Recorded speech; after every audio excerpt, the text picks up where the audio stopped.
A Christmas Carol from 1951, what I think is the real Christmas Carol of all time. Ebenezer Scrooge, a curmudgeonly, miserly businessman, has no time for sentimentality and largely views Christmas as a humbug and a waste of time. However, this Christmas Eve, he is visited by three spirits who will transform him and show him the error of his ways.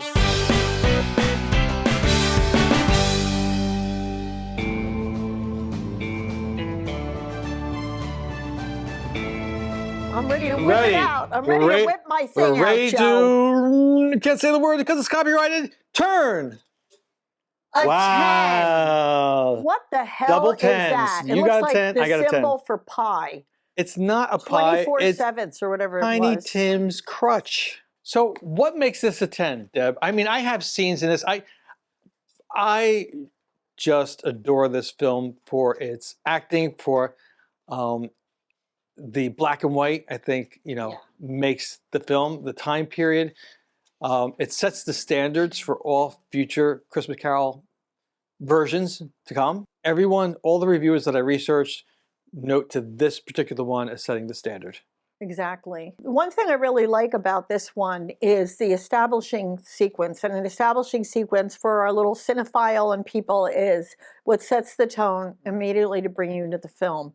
And what I love about this one that's different is as he leaves the bank in the beginning, his interaction, this is Ebenezer Scrooge, the main character, his interaction with the people at the bank, his walk on the way home through the Dickensian streets is wonderfully beautiful production design, magical, looks like Christmas, and yet he puts the kibosh on it when he sees the kids. And then when Tiny Tim has a moment where he's out on the street and he looks into that magical fairy tale toy window, but it's magical the way that you come into this thing. And it shows you the character and it sets the stage without him even saying anything barely. It just shows his interaction with this little 10-minute opening. The scene that you just mentioned, the toy store scene. Tiny Tim goes up to the store and it's kind of magical, but to me, I thought it was like a horror film. It almost reminded me of like a film noir, that crisp black and white. And did you look at the faces of the toys, the big statues? Are you nuts? No, I'm not nuts. I thought it was like Lord and Taylor's window. Maybe back in your era, they had faces that looked like they were Halloween pumpkins. I apologize, audience, if my chains are rattling, but you know. This film, especially when it came to the States, they said it was too horrific, too many scenes that would make people think that it was more inclined to be a horror than a Christmas film. Matter of fact, it came out around Halloween in Great Britain. The toy scene when he's looking through the store window and these images. When it came out, when it was written, it was the toy stores were only accessible to wealthy children. And you'd be, if you were Tiny Tim or a regular poor kid, you'd be playing with like a stick and a pail and hitting it, for a drum. And also the fact that nobody had ever seen they were thinking about the afterlife. There was a lot where people thought about it more because without TV and all this other technology crap, of course, all you did was really read and use your imagination. For people that have been, like I say, locked in a closet for their whole lives. I was locked in the closet for about 40 years. You came out, but you knew about A Christmas Carol when you came out. I did. You didn't have a transformation during the night by a gay spirit, right? Well, or maybe I had a few gay spirits. Oh. Anyway, we're not going down that road. That's our other show. After we've had a huge success, we can talk about that. Well, he does get visited. He's a curmudgeon. He's this horrible person. He gets visited by the ghost of his last partner first, which scares the hell out of him. He goes to sleep and he gets visited by a ghost of the past, which shows him his past. The present, which shows them the condition of life out there, like little kids that are starving and the people that have no money, and then the future, his own infamy, you might say. So let's just put that in there. Ebenezer is approaching his doorway and he's looking at his door knocker and the image of a ghost comes through. Very simple, very well done. It's an image that has been used in so many different ways since. Not that it was the first, because it wasn't. He enters the house, and I love the scene where long staircase up to his second floor. The camera shot is a long, giving the sense of kind of like a brooding home, And it's a empty, mansion. stark. It's a big old mansion. Cold, Yeah. you know, very, doesn't have any life to it. Portrays Ebenezer Scrooge. He's a man that he says bah humbug. Why is he saying bah humbug? Because he doesn't believe in Christmas. He thinks Christmas is a fraud.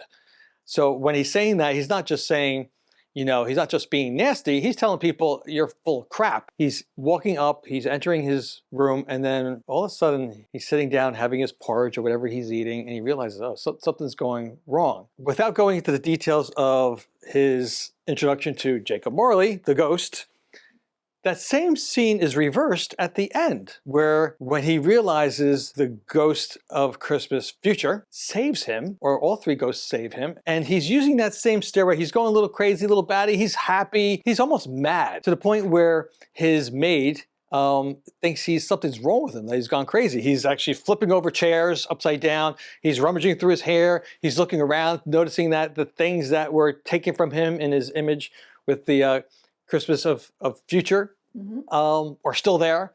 His life is saved. He's got redemption. And that same stairway that he came up to enter in that... It's very Gothic. Yeah, it's very Gothic, right. But he's now going back down that stairway, a new man.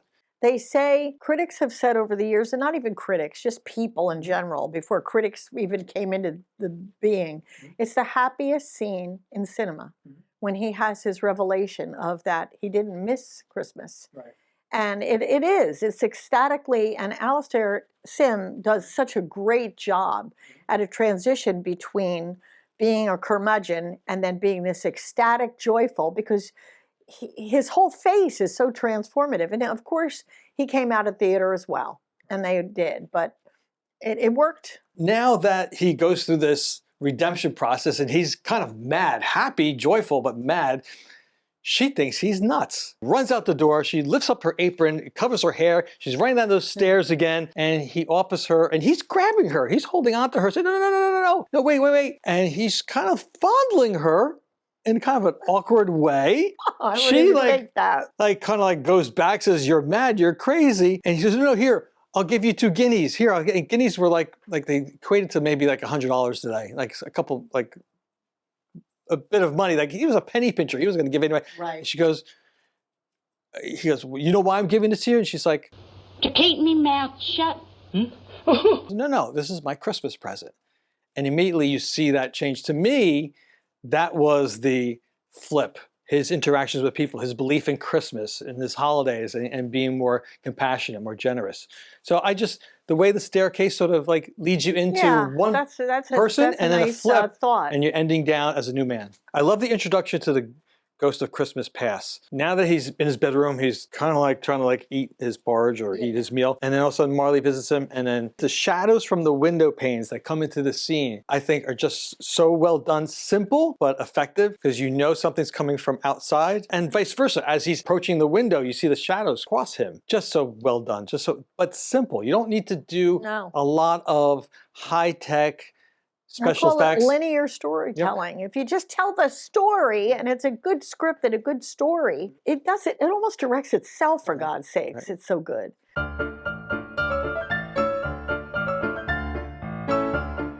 Classic Victorian hot gin punch. There's that one word in there, a little fractious. Gin. Gin? Well, let's see about this. Is this like a hot toddy? It's like a toddy, yes. Hot toddy. But this was actually very common in the Victorian era. It was a popular 19th century wintry drink from the time of Dickens himself. Your glasses are going over your snood. So this particular Christmas Carol hot gin punch blends the boldness of the gin with the warmth of spices and citrus, making it a perfect sip as we step back into the 19th century spirit of generosity and celebration. Now let's raise a glass to the Christmas past, present, and future. I'm not supposed to move, and I just did. Uh-oh. This hot gin contains 2 cups of London dry gin, 1 cup of water, half a cup of fresh lemon juice, half a cup of sugar or to taste, 2 cups of hot tea, 6 to 8 whole cloves, 1 to 2 cinnamon sticks, and lemon slices for garnish. Now, let's taste. You already tasted. Did you taste? I like it, but I feel it in my chest. If I drank the whole thing, I would be drunk.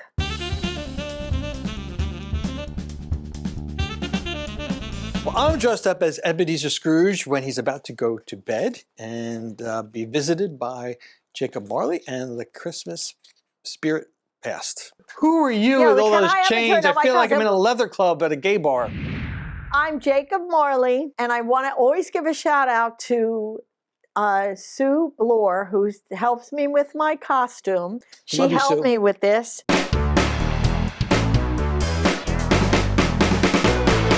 Charles Dickens was an amazing writer. The Pickwick Papers, he wrote from 1812 to 1870. That's where and he didn't write in 1812 when he was born. That's when he was born. Nicholas Nickleby, which is done on stage a lot, but I haven't seen it lately. I don't know why. Tale of Two Cities, great for Ronald Colman, Great Expectations. But the two famous things are Oliver Twist, and A Christmas Carol. And there are 100 versions of this movie. 100 versions. Alastair Sims, I'm the Oh, yep. quintessential theater to movie actor. You just slowed my roll. Well, I was going to say something about him. I was giving you the softball to hit it out of the park. Okay, well, I don't think I hit it out of the park. I might just get somebody to catch it in a long throw. He was an elocutionist.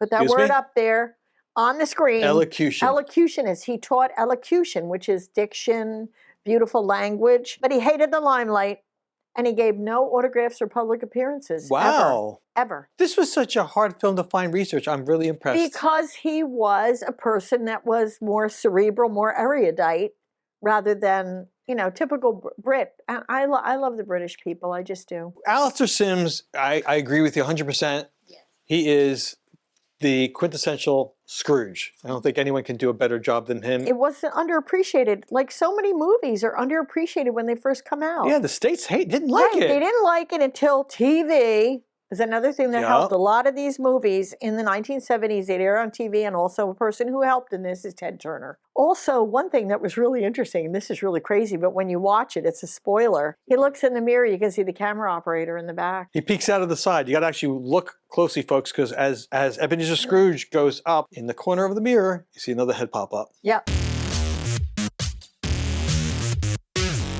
In the movie, during the scenes when Scrooge walks through the snowy streets of London, the snow on the set wasn't actually real. Can you guess what it was? Cornflakes A little bit more. with material on them. They were painted cornflakes. You're right. Yep. Ding. That's what they used in the old movies for snow. And what was the problem with using cornflakes? Do you know that? Crunching. And why was that a problem? Because they didn't want the audio underfoot to seem like fall leaves. Yep. It was supposed to be snow. Which, watching the movie, I didn't notice any sound issues. If you stay around, folks, to watch our other Christmas holiday episodes, you notice that cornflakes was a typical use for snow, but it changed. And watch our Wizard of Oz, watch our Wonderful Life episode, because you'll learn what they changed to make snow a little bit different to avoid the sound problem. But back then, with the sound editing, they used things like thunder. They'd use a big metal pan and they'd rumble it. And horses' hooves, they had, you know, things that they did on the sound stage. And it was so cool, you know? I mean, I love that they did all that stuff. And I have one for the audience too, folks. You ready for yours? Oh, Deb, don't say it. I won't. Well, maybe I will ask you to say it. Oh, Christ. Because it's I more thought of it a was off the comment. hook. Folks, there are so many versions, as Debbie mentioned, of A Christmas Carol. There are ones like with Patrick Stewart, with George C. Scott, Fred Flintstone, the Muppets even, Bill Murray, Disney, Mr. Magoo. So, folks, which is your favorite Christmas Carol? Not this one, because you're probably loving this one the most, but what's your other go-to Christmas Carol movie? What would be your second? I love Magoo. I love the music of Magoo. I sing it. I know the songs. I just love it. Razzleberry dressing. I mean, come on, you know?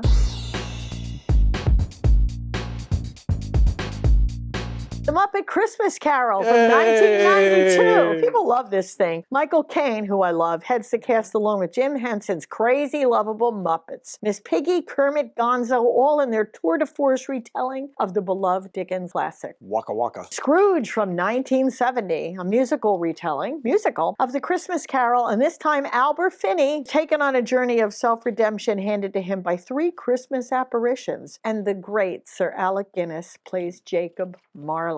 All right, this is kind of a modern classic, National Lampoon's Christmas Vacation. 1989, we watch it every year. My son has to watch it. We all sit together and watch the thing. Chevy Chase plays Clark Griswold, who has the perfect family Christmas in mind, but it predictably turns hilariously disastrous. And it's got a great performance by Randy Quaid before he went off the deep end. Christmas in Connecticut from 1945. A food writer played by Barbara Stanwyck, who has lied about being the perfect housewife, must try to cover her deception when her boss and a returning war hero invite themselves to her home for a traditional family Christmas. Don't fall off your chair. Oh boy. You gotta see this.